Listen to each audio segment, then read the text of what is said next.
I moved into the duplex in early October just after turning 31. I had just gone through a messy breakup and was itching for a fresh start. New town, new job, new everything. The place wasn't perfect, but it was cheap and quiet, tucked away at the edge of a wooded neighborhood on the outskirts of town. My side of the duplex was fully renovated, but the unit next door had apparently been vacant for months. The landlord, a guy named Dennis who looked like he hadn't slept since 2003, told me he was still figuring out what to do with the other half. "You've got the whole place to yourself, basically," he said with a half smile. At the time, that sounded like a bonus. The first couple of weeks were fine, uneventful even. I worked late most days, so I usually got home after dark. The nights were quiet except for the occasional owl or the rustling of leaves outside. That silence was comforting at first. But then I started hearing this clicking, always after midnight. Soft at first, like a pen tapping against metal. I thought it might be the pipes settling or the old furnace kicking on, but the sound didn't quite match. It came in uneven bursts. Sometimes just once or twice. Other times, it went on for minutes. And it always seemed to come from the wall I shared with the vacant unit. Curious and a little creeped out, I started paying closer attention. One night I turned off everything in the house, TV, phone, lights, and just sat in the hallway listening. Sure enough, the clicking started again. This time it was sharper, more deliberate, almost like someone flicking their fingernail against metal. I got up and pressed my ear to the utility wall. It was faint, but definitely there. I couldn't shake the feeling that the sound wasn't mechanical. It felt human, like someone was on the other side, trying to get my attention, or maybe trying not to. That's when I remembered the furnace room. In my unit, the furnace was tucked away in this small, closet-sized space off the basement hallway. There was a matching room in the vacant unit, behind the wall where the clicking always came from. I figured maybe an animal had gotten in through a vent or something. So the next morning, I called Dennis. He brushed it off and said he'd swing by when he had time, which apparently wasn't that day or the next. So I went down there myself. The moment I opened the furnace room door, I felt this weird shift in air, like the room had been sealed for years and just exhaled. But what really made my stomach drop was the furnace door. It was open, not wide, but just slightly ajar. And behind it, tucked between the unit and the wall, was a blanket. Used, folded, and smelling faintly of sweat and cigarettes. At first I just stood there, staring at the blanket like it might move on its own. It was one of those cheap fleece throws, gray with faded blue stripes, frayed edges, stained in a few spots. And the fact that it was folded so neatly scared me more than if it had been tossed on the ground. Someone had been sleeping there, recently. I backed out of the furnace room slowly and checked the storm door at the far end of the basement. It was one of those heavy, rusted-out bulkhead doors that led to the backyard. The latch had been busted clean off. That's how they got in. I remember standing there, my heart pounding, thinking, who the hell was in here with me while I was sleeping upstairs? I spent that whole day in a fog. Locked every door, double-checked the windows. I barely ate. I kept imagining footsteps above me while I was in the basement. Or worse, what if someone was still inside? I even checked the attic, which I hadn't dared to do before. Nothing. That night I slept with the lights on in the living room, a kitchen knife on the coffee table next to me. It felt ridiculous, but it was the only way I could close my eyes. The clicking didn't come back that night, or the next. For a moment I thought maybe whoever it was had left for good after I found their hiding spot. I was wrong. 4 days later, it happened. I got home a little earlier than usual, around 6:30. The sun was just starting to dip, and there was that cold, dead air that always hits right before sunset in late October. I had just kicked off my shoes and started heating up leftovers when I heard something crash downstairs. Not a creak, not a thud. A crash. like something heavy being knocked over. I froze. Then I heard the unmistakable sound of the storm door slamming shut. I grabbed the knife from the coffee table and crept down the basement steps, heart hammering so hard I thought it might echo off the walls. The furnace room door was wide open. The blanket was gone. I was about to step forward when I heard movement behind me, upstairs. That's when I knew I had made a mistake. I ran back up, skipping the last 2 steps and nearly falling. As I turned into the hallway, there he was. A man, maybe in his 40s, with long, greasy hair and a pale, drawn face. He was wearing a dark jacket with something clutched in his hand. At first I thought it was a flashlight. It wasn't. It was a crowbar. I froze. I didn't scream, didn't move. It was like my brain short-circuited trying to make sense of him standing there like he belonged in my hallway. His eyes were sunken, like he hadn't slept in weeks, and he stared at me with this weird mix of desperation and fury. He didn't yell. He didn't threaten me outright. He just said, "Give me your phone and your wallet, now."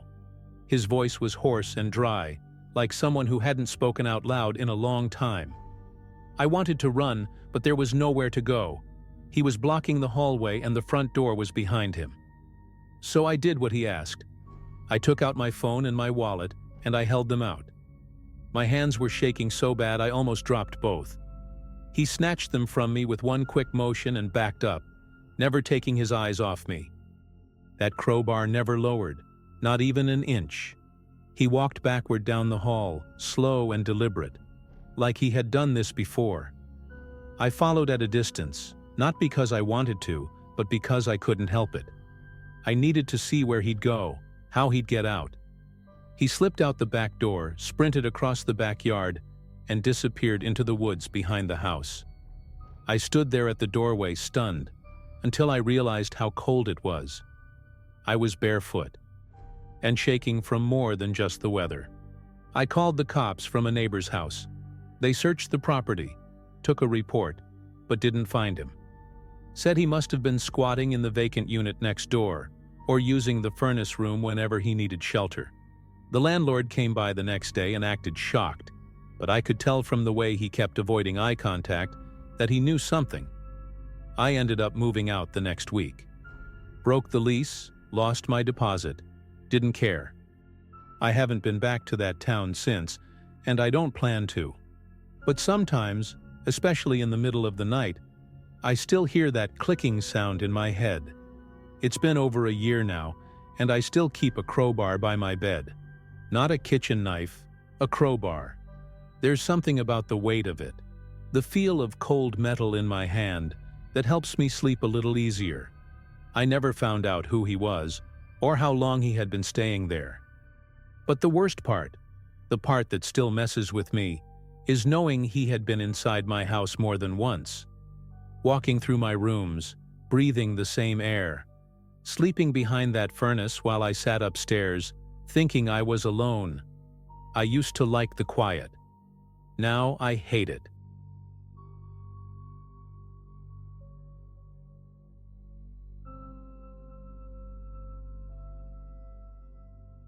I'm 28 now, but this happened about a year ago when I was still living alone in a duplex, in a quiet suburb outside of Sacramento. I had just gotten out of a long-term relationship a few months earlier and was in that phase of trying to enjoy my own company again. I worked remotely as a freelance designer, so I spent most of my days at home, either in front of my laptop or pacing around the living room trying to get inspiration. Life was pretty uneventful, which, in hindsight, was exactly how I liked it. The kind of boring that felt safe. My place wasn't anything fancy. 2 bedrooms, a small kitchen, and a front yard I never really used. But it was mine, and I was proud of that. The whole thing started with a phone call I got around 3 in the afternoon. I was in the kitchen heating up leftover pasta when my phone rang. The number looked local, and when I picked up, a man with a calm, professional voice told me he was calling from NorCal Gas and Electric. He said my account was overdue and that there had been an issue verifying my meter readings. He explained that someone from the company would need to come by later that evening to inspect the meter and resolve the discrepancy. He even gave me a case number and told me it would only take 10 minutes. The guy sounded so normal, so annoyingly polite, that I didn't even question it. I was a little embarrassed, thinking maybe I had actually missed a payment or something. I thanked him and hung up, figuring I'd get it sorted when they showed up. That night, it was already dark when I heard the knock. I had just lit a candle in the living room and was folding laundry on the couch when they came. 2 men were standing outside, both wearing those bright neon yellow reflective vests and dark cargo pants. One of them held a clipboard, and the other had a small black toolbox. They didn't look particularly intimidating at first glance. One was maybe mid-40s, stocky with salt and pepper hair and a mustache. The other looked younger, early 30s, skinny, with a buzz cut and hollow-looking eyes. The older one did the talking, said they were from the gas company here to verify the meter inside. I hesitated for maybe 2 seconds before stepping aside and letting them in. The younger one gave me a stiff nod as he passed by. The moment the door shut behind them, something changed. The older guy reached back without looking and turned the lock. Not in a casual way either. He twisted it with this slow, deliberate motion that immediately set off alarms in my head. Before I could even open my mouth to say something, the younger one was already in the hallway, turning to look at me like he was waiting for a cue. I asked, "Do you need to see the meter in the kitchen or—" And the older guy cut me off, his voice suddenly colder. "We'll just make this quick." He pulled something out of his jacket pocket. At first I thought it was a flashlight, but then I saw the duct tape. That's when it hit me. This wasn't a misunderstanding. They weren't from the gas company, and I had just let them into my home. I froze. It's hard to describe that kind of fear unless you felt it yourself. Like your body stops responding to your brain, like you're watching everything from behind your own eyes. I couldn't move, couldn't speak. The older guy stepped toward me, and I instinctively backed up until my legs hit the coffee table. He said, "Don't scream. Don't make this harder." His tone was flat, businesslike, like this was just another Tuesday for him. The younger one came in close behind, pulling the curtains shut with one hand while still holding the duct tape in the other. I remember the sound of the blinds snapping shut, sharp, final. My heart was thudding so loud I thought I might pass out. They didn't beat me or yell. That's what made it worse in a way. Everything was so calculated. The older guy told me to sit on the floor and put my hands behind my back. I hesitated, but he pulled something from his belt, what looked like a box cutter, and flicked it open. I sat. They taped my wrists together, then wrapped more tape around my ankles. The younger one rifled through my drawers while the older guy asked where I kept my cash, jewelry, cards. I told him I didn't have any cash, which was true, and he didn't seem surprised. "We'll see," he muttered, walking toward my bedroom. I could hear drawers being yanked open, closets rummaged through, stuff hitting the floor. At some point they took my phone and turned it off. I couldn't see what the younger one was doing, but I could hear things being dumped out, bags being unzipped. The older guy came back and crouched down in front of me. "Where's your laptop?" I told him it was in the office. He didn't even bother asking for the password. Just took it. The whole time, neither of them called each other by name. No one said a word that could be traced. And even though they were moving fast, it was clear they had done this before. It was like watching a routine. That's when I started to think, I might not get out of this. They didn't leave me in the living room. That part still messes with me. Once they'd taken whatever they wanted, the younger one grabbed me by the arms and half-dragged me toward the bathroom. I started begging, quietly, but desperately, asking them to please not hurt me, to just leave. The older guy ignored me completely. He opened the shower curtain, pulled a towel off the rack, and told the other one, "Put her in." I thought they were going to drown me. I started crying, shaking uncontrollably. But instead, They laid me down in the empty tub and started wrapping more tape around my ankles, then over my mouth. The tub was cold and the porcelain dug into my back, but I didn't care. I just kept thinking, this is it. They're going to kill me and leave me here like trash. I don't know exactly how long I was in that bathtub. Time gets weird when you're terrified. It felt like hours, but it couldn't have been more than 15 minutes total from when they walked in to when they walked out. I heard the front door shut, followed by this eerie silence. No footsteps, no voices, just the sound of my own breathing, shallow and rapid behind the tape. I was completely frozen, afraid they might still be in the house, waiting. My body had gone numb from the cold, but my brain was racing. Every creak in the pipes, every distant car outside sounded like them coming back. I was still taped up when I heard someone knocking again. I couldn't yell, but I thrashed in the tub, trying to make any kind of noise. I heard the door open, my front door, and for a second I was sure it was them coming back to finish what they started. But then I heard a voice I recognized. It was Rachel, my best friend. She'd stopped by unannounced like she always did, except this time, her timing saved my life. I heard her footsteps get faster, then her panicked voice calling my name. She found me in the tub, ripped the tape off my mouth, and started crying before I could even speak. I just kept saying, "They weren't from the gas company," over and over. The police came fast after she called 911. I remember shaking so hard the EMT had to hold my hand just to steady me enough to cut the tape off cleanly. They took my statement, dusted for prints, took photos.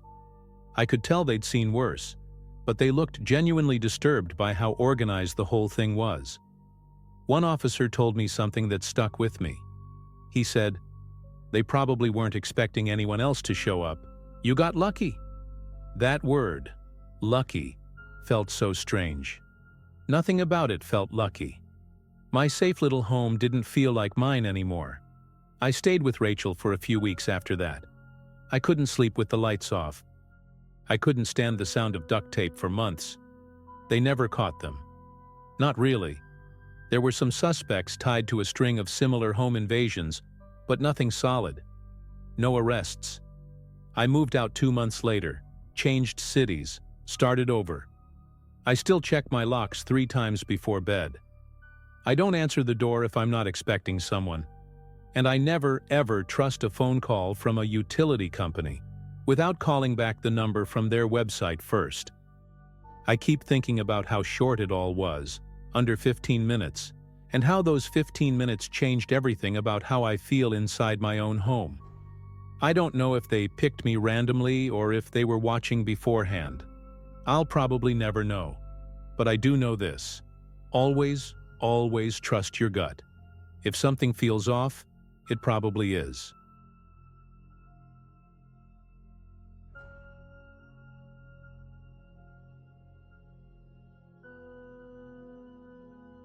I'm not really the type to share stuff online, but this has been stuck in my head for months now, and I feel like I need to get it out.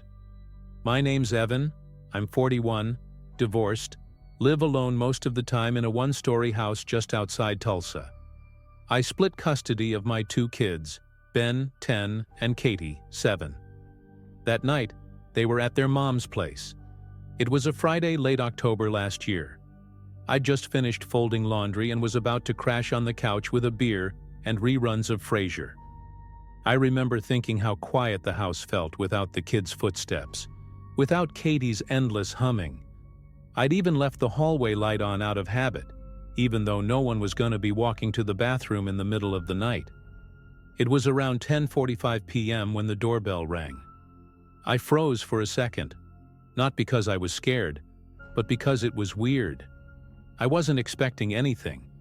No one just drops by at that hour unless something's wrong. I figured maybe I'd ordered something online and forgotten, or maybe it was a neighbor. I peeked out the peephole and saw a guy in a dark hoodie holding what looked like a brown delivery bag. No company logo, but it looked enough like takeout. His face was mostly down, cap pulled low. I didn't even think twice. I opened the door. That decision still haunts me. As soon as the door cracked open, a second man emerged from the side of the porch. I didn't even see him before. He shoved the door wide with one hand and pointed a gun at my chest with the other. "Get the fuck back inside," he said. Calm, practiced. The first guy followed him in, closed the door quietly behind them. I didn't even scream. I don't know why. I just obeyed. Something about the way they moved, how quiet and controlled they were. It was like this wasn't their first time. Before I could process it, they'd zip-tied my wrists and pushed me to the floor near the couch.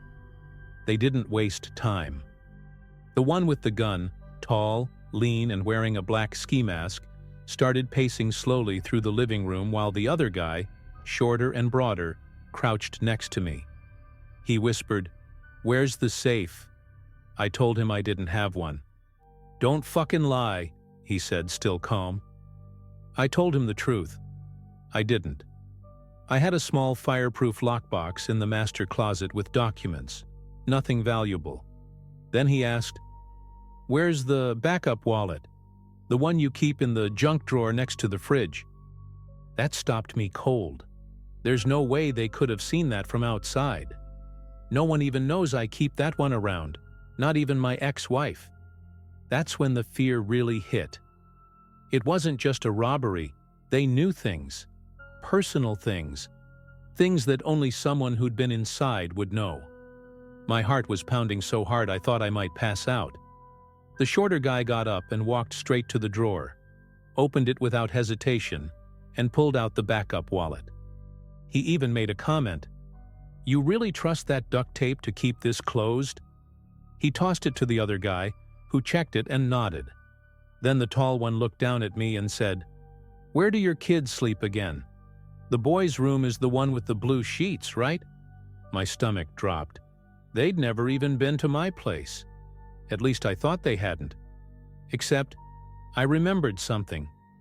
2, maybe 3 weeks earlier, I'd ordered Thai food late one night after the kids had gone to bed.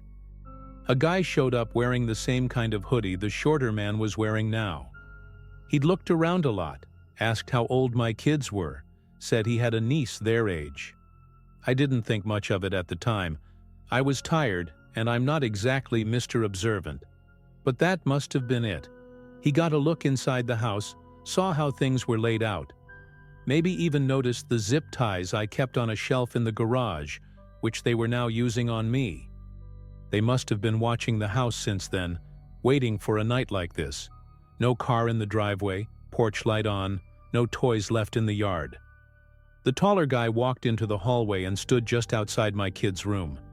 He didn't go in, just stood there for a second, then came back. "No one else is here. He's clean." They both relaxed a bit. That was somehow worse. Like they could take their time now.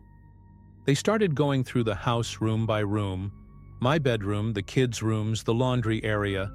They flipped through drawers, checked behind furniture, even lifted the rug in the living room. They weren't ransacking things like amateurs. They moved like they knew what they were looking for. And every time they found something, my coin collection, a sealed envelope with emergency cash, they smirked, like they'd already seen it all before. I started asking myself how long they'd been watching. I work from home most days, but I do leave for groceries, gym, sometimes to pick up the kids. Had they been outside my house those times? Following me? Had they seen Katie practicing cartwheels in the backyard? The thought made me feel sick.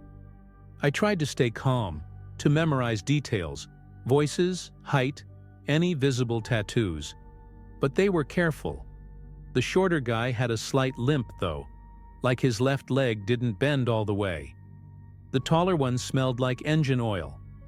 Those were the only things I could cling to. I didn't know what they were planning next, but I started to feel like this wasn't just about money. It felt personal. Like I was being punished for something, and I had no idea what. Then something changed. The taller guy checked his phone, glanced at the clock on the wall, and suddenly started rushing the other one. "Wrap it up. We've been here too long." The tone shifted. They started moving faster, grabbing a few more things: my laptop, a watch box, some loose bills in a drawer. Before leaving, the shorter guy crouched beside me again. He leaned in close, and I'll never forget what he said. "You should really stop ordering takeout so late. People notice." Then he patted me on the shoulder like we were old friends and walked out. The door closed behind them as calmly as they'd come in. No screaming tires, no alarms, just silence, like nothing had happened. I stayed there on the floor for I don't even know how long. It could have been 10 minutes. It could have been an hour. My wrists were numb, and my mind was just blank. Eventually, I managed to stand and cut myself loose, using a knife I'd stupidly left in the sink. I checked every room, every closet, every window. They hadn't broken anything, hadn't even opened the front gate. They must have climbed it. Nothing on the security camera out front either. Just a black screen around 10:44 p.m. They'd jammed the signal somehow. I called the cops, of course, but I already knew what they'd say. No fingerprints, no solid footage, no leads. The worst part wasn't the stuff they took. It was knowing that someone had walked through my home, my kids' rooms, knowing exactly what was where, knowing my schedule, knowing us. For weeks after that night, I couldn't sleep right. I kept the lights on in every room, installed new cameras, even changed the locks twice. I started watching every car that parked on our street, every person who slowed down near my driveway. I barely let the kids out of my sight when they were with me. I didn't tell them what happened. I just said someone had broken in while they were at their mom's. But Ben knew something was off. He started sleeping in my bed again. I didn't stop him. The detective assigned to my case said something that stuck with me. Sometimes people case a place for months and wait for just the right window. One of them probably had a good memory. The rest was planning. But here's the thing. Who plans something like this just to rob someone for a few grand worth of stuff? They could have done it when I wasn't home. But they waited. For me. I think they wanted to watch me squirm. Maybe it was a power thing. Or maybe they were practicing for something worse. That's the part I still think about even now. I haven't ordered delivery since.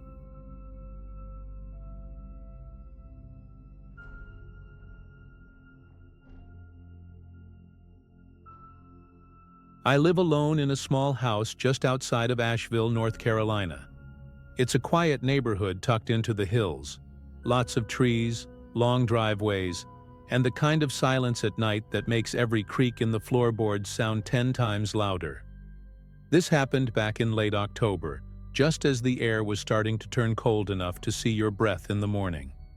I was 32 at the time, working remotely as a graphic designer, and I spent most of my days holed up in my office with coffee, headphones, and too many half-finished projects. I'm not particularly social, so living alone in the woods never really bothered me. I liked the peace, honestly. That was until that week. That week changed everything. It was a Thursday night. I remember that specifically because I had just wrapped up a deadline and rewarded myself with Thai food from this local place I always order from. Normally, deliveries stop by 9 p.m., but this guy rang my doorbell at 10:42. Yes, I remember the time exactly because I glanced at the oven clock on my way to the door. I figured maybe they were backed up or short-staffed. I wasn't really annoyed, just surprised. When I opened the door, the guy standing there didn't look like anyone I'd seen before. He was tall, maybe 6'3", lanky with pale skin and slick black hair tucked under a beanie. His uniform was standard but a little dirty, like he'd been out in the rain all day, even though it hadn't rained at all. He handed me the bag without saying much at first, just stared like he was trying to memorize my face. I said, "Thanks," and took a step back to close the door when he suddenly asked, "Do you live alone out here?" It wasn't casual. It was sharp, pointed, like it slipped out before he could stop himself. My stomach sank a little, and I forced a chuckle, trying to play it off. I said something like, That's a weird question to ask someone at their door. And he gave this crooked smile, like he knew exactly what he was doing. Then he muttered, "Just wondering," and turned to leave. I locked the door the second it closed and watched him from the peephole as he walked way too slowly back to his car. That night, I didn't sleep well. Every sound outside felt louder than usual. I kept thinking about the way he looked at me, how calm he was when he asked that question. It didn't feel like small talk, it felt calculated. I even checked the order app to leave a comment or report the interaction. But his name didn't show up. Usually they list the driver's first name and a photo, but this time it was blank. Just, "Your order was delivered." I thought about calling the restaurant but decided I was probably overreacting. People say weird things all the time, right? Maybe he was just awkward. That's what I told myself. But that uneasy feeling didn't go away. 2 nights later it happened again. Only this time it wasn't a doorbell. I was in bed around midnight, scrolling on my phone with the lights off, when I heard this soft clink from the back of the house. At first, I thought maybe it was just the heater making weird noises or a raccoon knocking something over. But then it came again. Clink, scrape, clink. Not loud, but deliberate, like metal against metal. I sat up, heart racing, and froze for a second just listening. I live in the middle of a wooded area, and the back door opens out to my deck, which has no motion light. I remember thinking, there shouldn't be anyone back there. I didn't want to go look right away, so I opened the security app on my phone. I have one of those cheap motion cameras stuck in the corner above the deck. It only starts recording if something moves, so I backed up the footage a few minutes. What I saw made my stomach twist into a knot. There was someone standing at my back door. At first it was hard to make out much. It was dark, and the figure stood just at the edge of the camera's view. But the longer I watched, the clearer it became. He was wearing gloves, and in his right hand was something long and metallic. When he shifted his weight, the porch light from inside hit it just enough for me to recognize the shape of a crowbar. I paused the video and zoomed in, and I swear I stopped breathing. It was the same guy. Same build, same beanie, same smug expression like he wasn't in any rush. Only this time, he wasn't just delivering food. He was testing the door handle. I saw him gently press and twist it, trying not to make noise.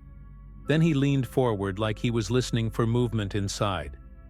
I must have made a noise because my dog, Harper, a lazy mutt who usually sleeps through anything, sat up and growled low. I muted the video and ran to the kitchen, flipping every light on as I went. By the time I got to the back door, he was gone. I didn't sleep at all that night.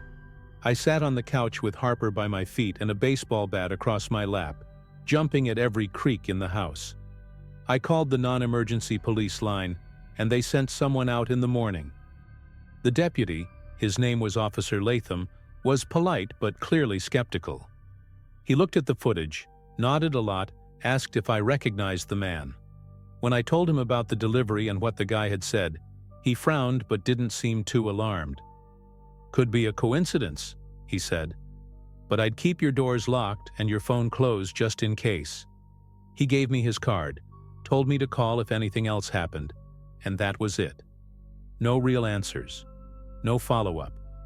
Just that same uneasy silence that hung in the air like fog. I couldn't shake it. The next few days were a blur.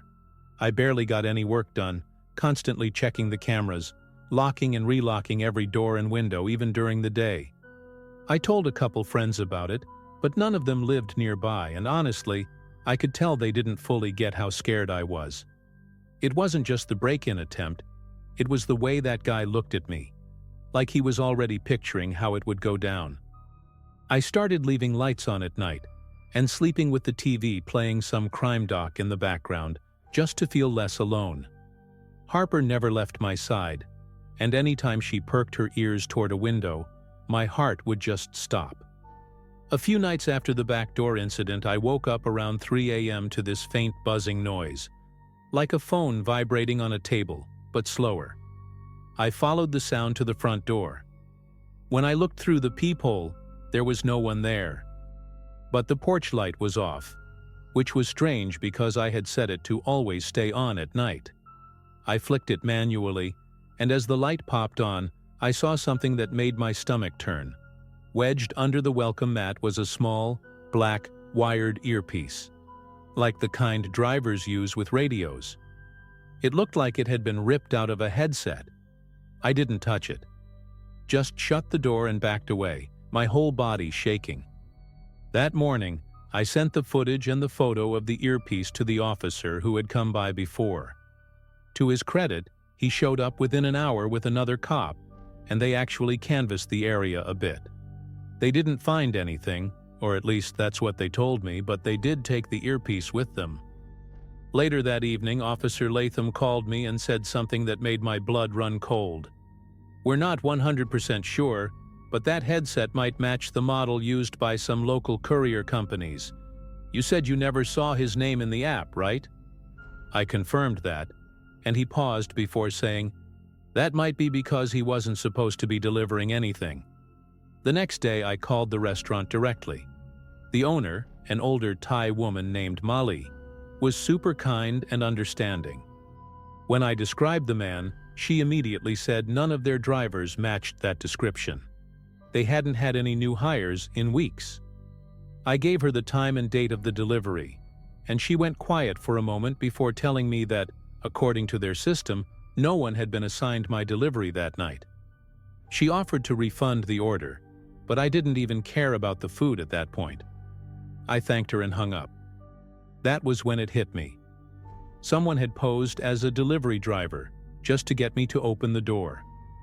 I never saw him again after that, and believe me, I watched. I even bought a second set of cameras and installed motion sensor lights all around the property. For weeks, I barely slept. I considered moving, but money was tight, and honestly, I was too scared to start over in a new place. What if it happened again? What if he followed me? Eventually, the fear started to fade. I got used to the routine again. Harper went back to sleeping through the night, and I told myself that maybe, somehow, I got lucky, that the locks held and the cameras were enough. But I still don't order food at night, and every time I hear a car stop outside, I freeze, just for a second, and wait. Because the worst part is, I still don't know what he really wanted, and I'm terrified to find out.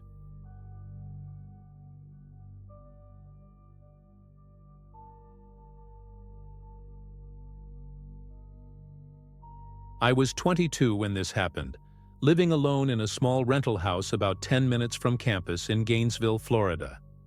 I was in my final semester, juggling classes, a part-time job at the bookstore, and cramming for finals. It was a weird time. I barely slept, mostly lived off instant noodles and coffee, and kept my phone on silent 90% of the time. That Thursday afternoon was supposed to be uneventful. I'd skipped my only class that day and stayed home to work on a research paper. It was cloudy, kind of gloomy, the kind of weather that makes you lose track of time. I remember it was around 5:40 p.m. when I heard the knock. At first I thought it was my neighbor, Mr. Halpern, an older guy who occasionally brought over leftover barbecue. But when I opened the front door, I was met by a guy in a red polo shirt and a thermal pizza bag in his hands. He looked to be in his late 20s, maybe early 30s, with a scruffy beard and a tired face. "Large pepperoni?" he asked. I laughed a little and told him he probably had the wrong house. I hadn't ordered anything. He shrugged and gave a half smile like he'd seen it happen before, then turned and walked back to his car. No drama. I didn't think much of it. Wrong address, probably a house number off or something. I closed the door and got back to my laptop. Less than 5 minutes later, there was another knock, this time harder. Not aggressive exactly, but way more deliberate. Like the kind of knock you use when you know someone's home and you're not leaving until they answer.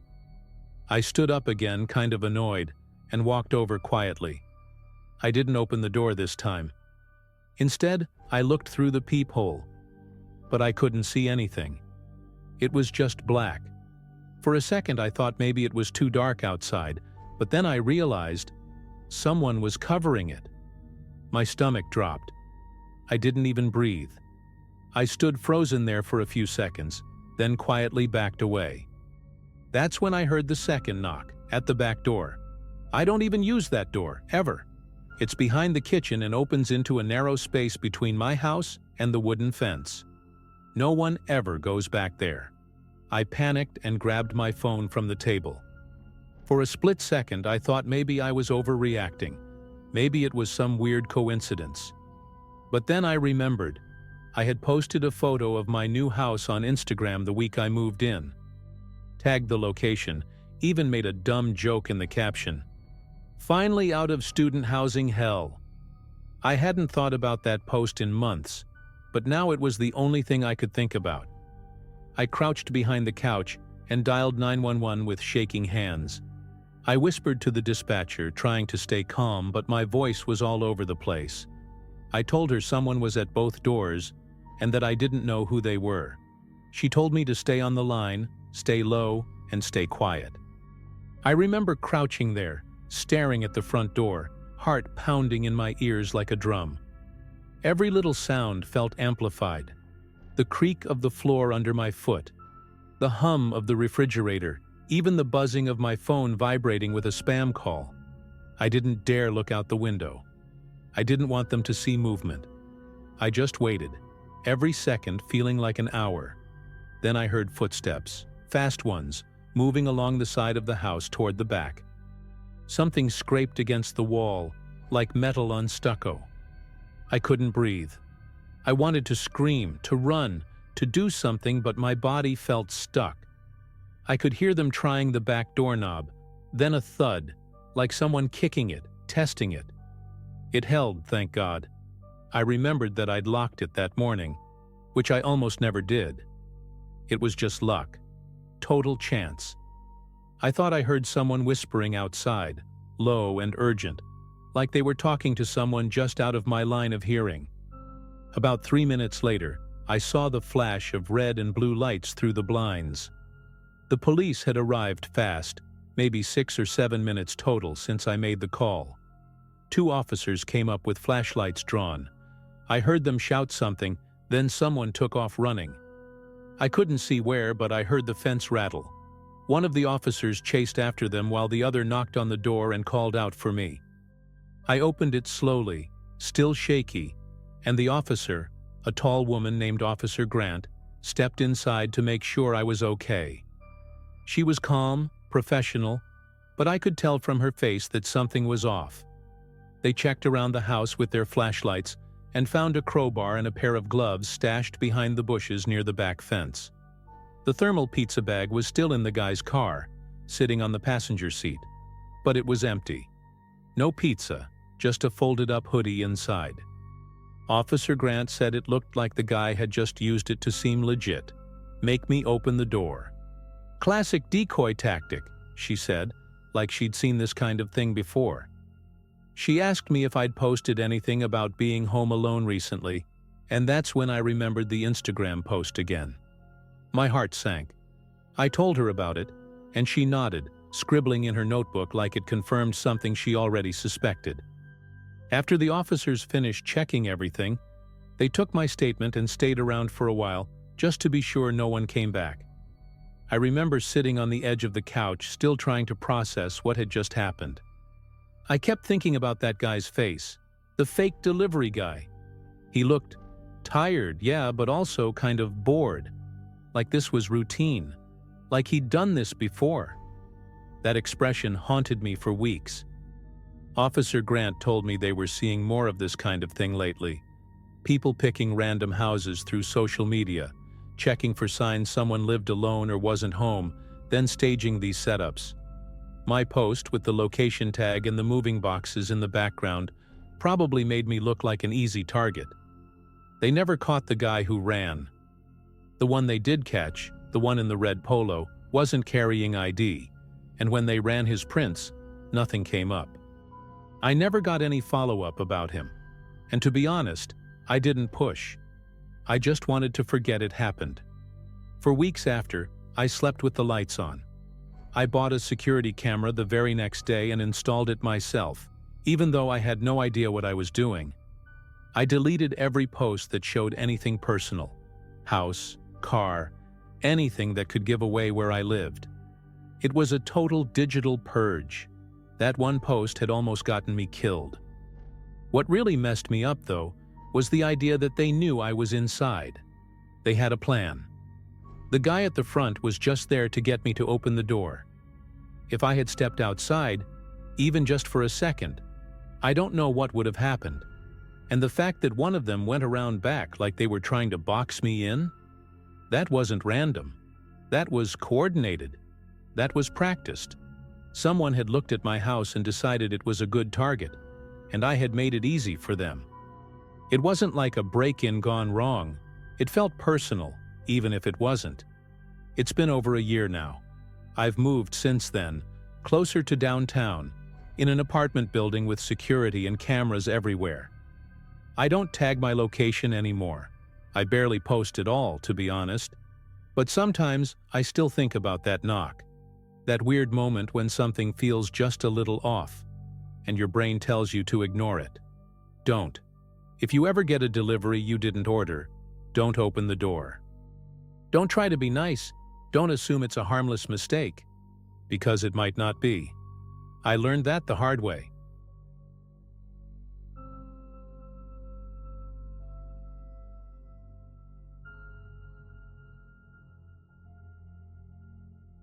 Back in 2019, I was living alone in a small 2-bedroom house in the outskirts of Asheville, North Carolina.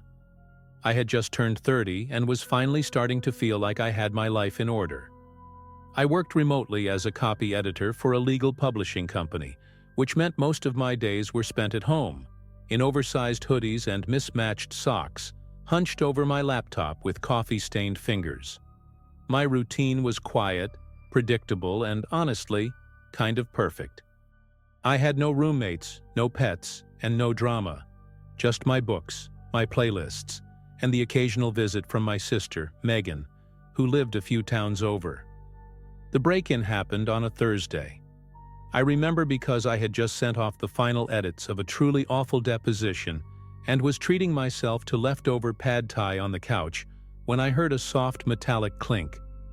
It sounded like the latch on one of the windows, but not loud enough to make me jump, just enough to make me pause. My house isn't big, and I knew every sound it made. The radiator groan in the hallway, the hum of the fridge, the floorboard that always creaked near the bathroom. This sound was unfamiliar. I muted the TV, sat perfectly still, and listened. Nothing. Just the usual night sounds. I brushed it off as maybe the wind or something shifting outside. The next morning, I noticed something weird in my office. My desk drawers were slightly ajar. Not all the way open, just nudged. My papers looked moved. Not stolen or rifled through exactly, just repositioned. At first, I blamed myself. Maybe I left them that way without noticing. But then I saw the photo frame on the shelf. One of me and Megan as kids at Lake Lure was tilted forward at an odd angle, like someone had picked it up and didn't place it back quite right. I went through everything, and that's when it hit me. Nothing was missing. My laptop, my external drive, my emergency cache, still there. Even my earrings in the little dish by the window were untouched. It wasn't a robbery. It didn't feel like a robbery. Still, I called the police.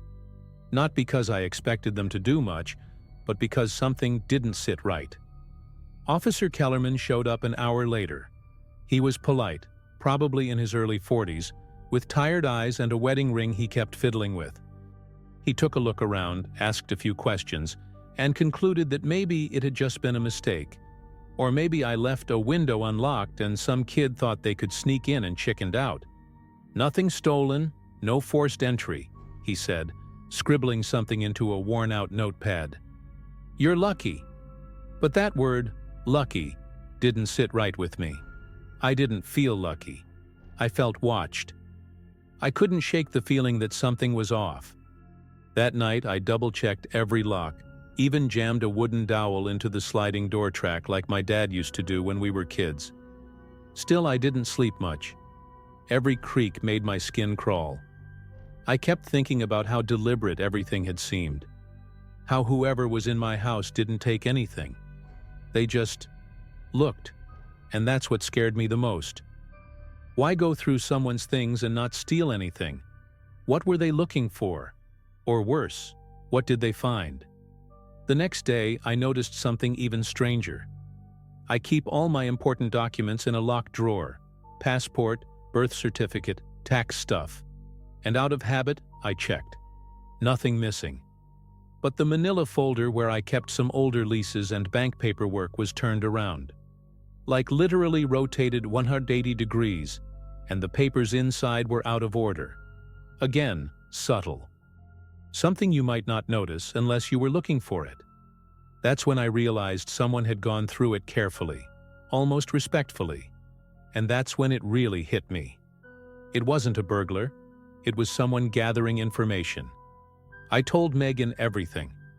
She drove over that evening with her boyfriend Lucas, who used to be a security contractor.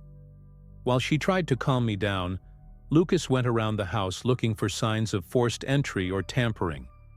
He didn't find any. No scratches on the locks, no fingerprints on the windows, but he did find something else. On the fence behind my house, tucked in the shadow of a shrub, he found a small piece of black plastic. It looked like a lens cover or casing for some kind of mini camera. It was cracked, like it had been stepped on, but it was definitely part of something more. That sent my stomach into free fall. Lucas asked if I had any cameras around the house. I didn't. I never felt like I needed them before. My neighborhood was the kind of place where people left pumpkins on their porches and returned your mail if it got delivered to them by mistake. But now I couldn't stop thinking about that little black piece and what it meant. Had someone been watching me? Filming me? For how long? That night, Megan insisted I stay at her place. I packed a small bag and tried not to show how badly my hands were shaking while I locked up the house. Something had shifted inside me. It wasn't just fear. It was a kind of dread I couldn't explain. I only stayed at Megan's for 2 nights, but it felt like I'd been gone a month.